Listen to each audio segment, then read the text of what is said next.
All right, welcome back. I'm just going to do another quick tutorial on a few other things in TinkerCAD. So to start off with, this object is grouped. If I want to edit it now, because if I was to change this, the whole entire thing changes because it's grouped together, right? So basically what I'm going to do is click on it. I'm going to come over to here and just do ungroup. Now they're individual objects. So this object here now, I actually want multiple objects and I want to measure them a certain distance here. So to start off with, I want this smaller, so I can just click and say I want this 5. I want this one 5, and I want to align it to a certain distance, okay? And I want to actually make it into a hole here. So what I'm going to do is I'm just going to go from the top view, just so you can see this a bit better. I'm going to go to ruler, and I zoom in here, and I'm going to put the ruler right on the edge there, right? So now it's right on the corner, and this object now, if I click on it, I can say, well, it's 34 over to the edge of that, so I only want it, 5 over from the edge.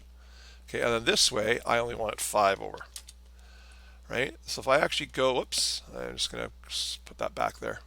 Okay, so now if I look around, right, it's still over to the edge. That's because it's from the outside edge, right? So this one now to the outside, right? Geez, I don't want it 5, I want it 10. Okay, so I can put a set distance to put something where I want it to go. Right, now the other thing too is, remember I did this on another plane. I'm going to mess around here. And I'm actually going to take this and I'm going to shove it through. And you can see it's coming through all the way through the bottom. Really doesn't matter here the distance because I'm going to make a hole out of it. And I simply click and put hole. Right, now when I click somewhere else, you can see, right, there's a hole. It's kind of highlighted, right?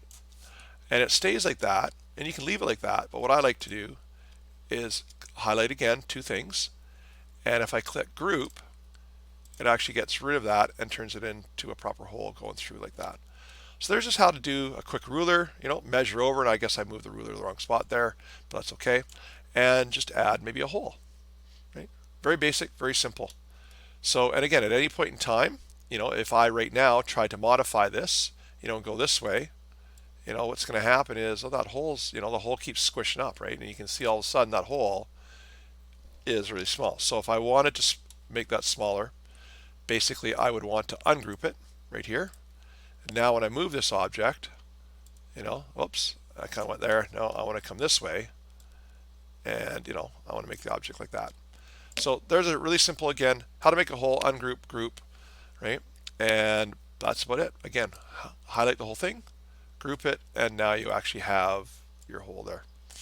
Okay, again, very simple understanding how to draw things. So as a refresher, a plane, right? Put it on top. I'm now working higher up and on that plane, because the other option is, if I don't want to do that, okay, and I'm just going to hit Control Z to back up, is how would I add something on top of that? I would need to add a cylinder, and then from there, okay, I would go, all right, sorry, guess I should have made this a bit smaller, and of course I can't see it in the numbers here. So I'm going to make this 5, I'm going to make this one 5.